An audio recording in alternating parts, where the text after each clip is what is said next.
The end of the reign of the dinosaurs came suddenly, and it's well known to most.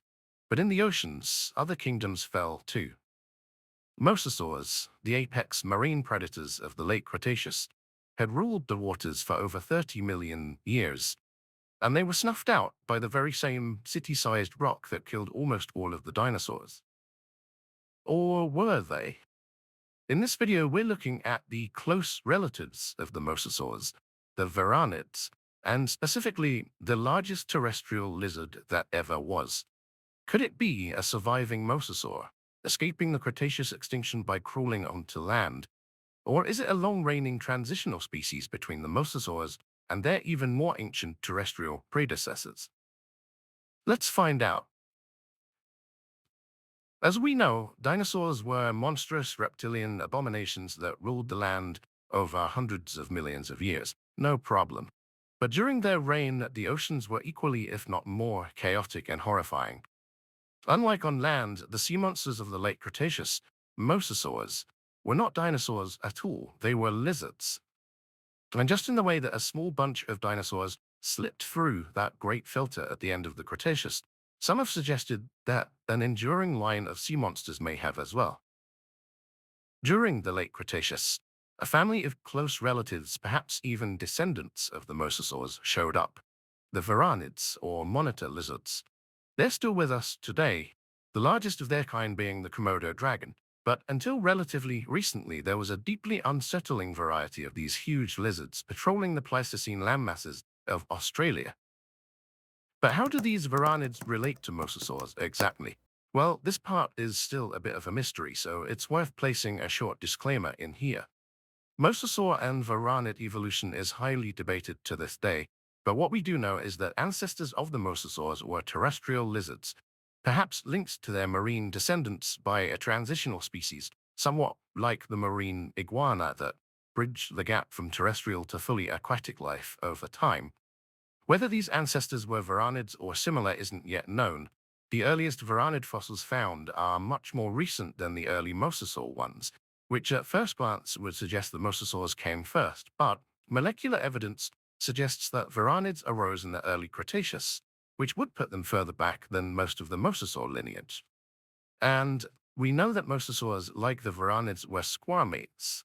Some of their ancestral Mosasaurids, like Dallosaurus and Rossellosaurus, look remarkably like modern Varanids superficially, at least in the artistic renditions of their remains. And the family resemblance on closer inspection holds up too. Mosasaurs had flexible skulls, recurved teeth, and possibly even venom glands. They were also fast, active hunters with advanced lungs and sharp senses, just like Varanids. While there are no marine Mosasaurs around today, there are plenty of Varanids, and it's not a huge leap to imagine some of these transitional Mosasaurs, or even some of the fully aquatic species, evolving back out of the water and onto land. So maybe Mosasaurs never truly vanished. Maybe they just moved inland, downsized a bit, and started looking for new things to eat. And if this is true, then the largest terrestrial Mosasaur ever known would have been Megalania. To understand what made Megalania so scary, we need to take a look at what makes Varanids today just so special. Varanids are not your standard lizard. They're much closer to being warm-blooded than most reptiles, with higher metabolisms than other non-avian reptiles and hearts that come curiously close to having 4 chambers. But in other ways, they're also more similar to snakes than other lizards. Their forked tongues flick out, smelling the air in stereo, and they're venomous. Many of these latter features have seeded the debate around whether or not Varanids are actually closer to many snake lines than they are to other lizards.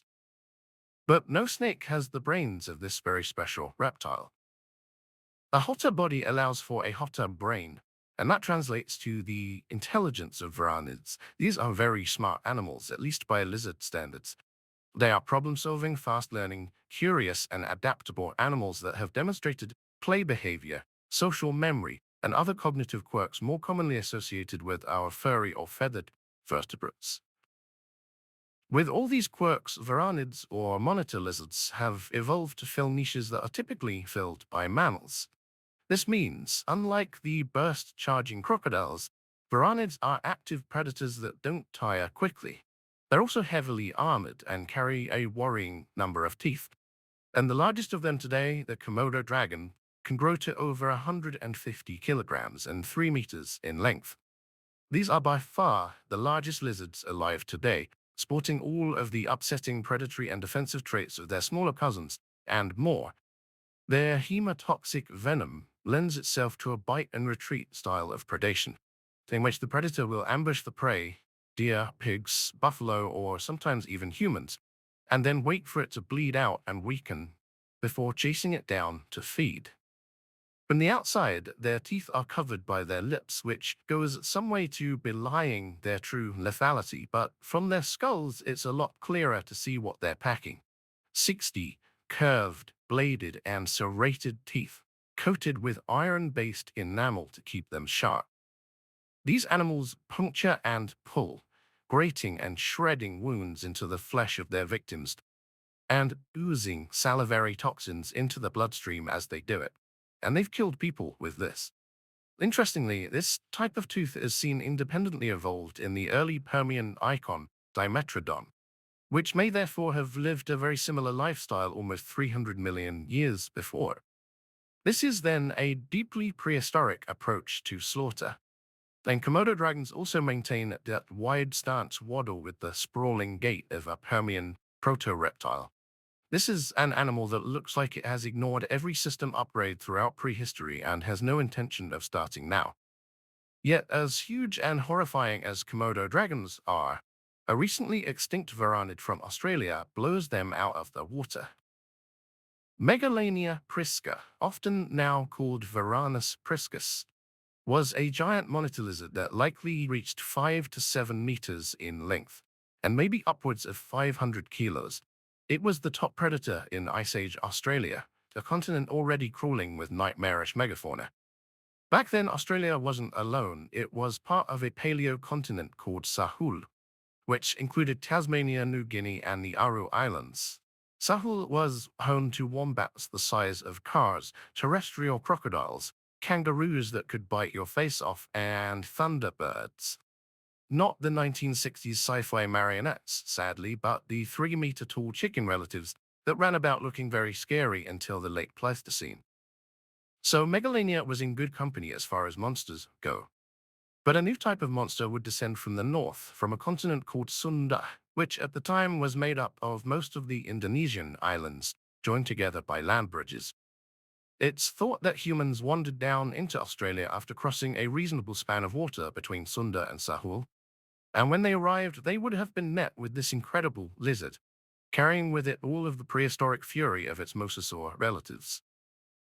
In the original Lost World novel by Arthur Conan Doyle, explorers come to find an isolated plateau that has hidden prehistoric treasures atop it from the rest of the world since the Cretaceous extinction. And it must have been something very much like this that the first Australian humans were exposed to when they visited the landmass around 65,000 years ago. They would have stumbled upon perhaps the largest lizard on land since the Cretaceous, maybe even a relic from a marine empire that no longer exists. This would have been an island museum of primitive fauna and nothing more prehistoric than this scaly, venomous manhunter Megalania. So far, it's assumed that Megalania was closest related to the Komodo dragon, which is a good indication that it too was venomous, and therefore it would have been the heaviest venomous animal ever known. Megalania must have been a deeply terrifying reality for Aboriginal humans, taking their first steps on the new land. And this may be reflected in the myths of monsters in their local folklore, that sound eerily plausible given what we know about Megalania's presence there. One such myth surrounds the Wowie, a 6-legged, 7-meter monitor lizard that lived in a cave on the banks of the river, and could sneak in and kill an entire tribe in a single stealthy attack. Legends tell of tribes coming together to trap the Wowie and smoke him out of his cave, where he could be set upon with weapons and finally killed. Another legendary monster lizard, the mungoon-gali, was said to have been a truly monstrous animal with venom so powerful it gave rise to all of the venomous snakes in Australia. But this seemingly invincible beast did have some vulnerabilities, and this knowledge was protected among the elders of tribes as sacred. Both of these legends point to an animal much like Megalania, and the overlap in human and Megalania presence is strong evidence that the two species shared the land.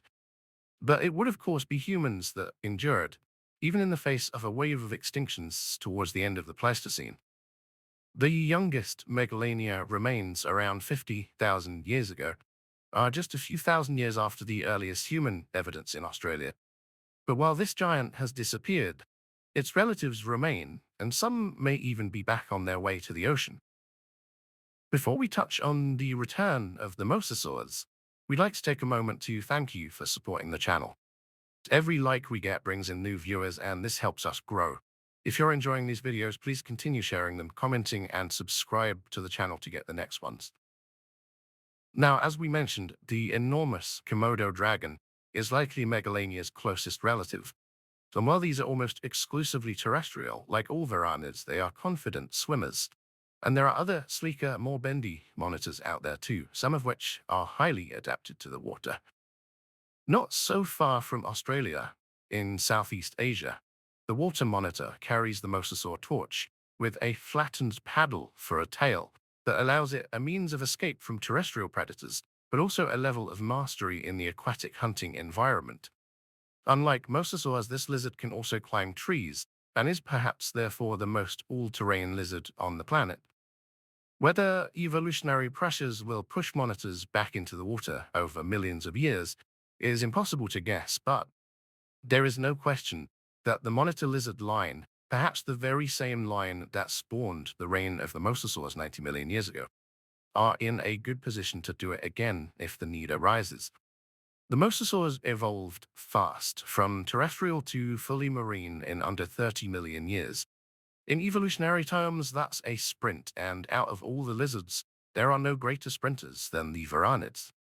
So while Megalania, much like the Mosasaur, is no longer with us, its surviving relatives are standing by, waiting for marine niches to open up once again, to recolonize the water with the next generation of reptilian monster predators. That's all for this one. Thanks for watching.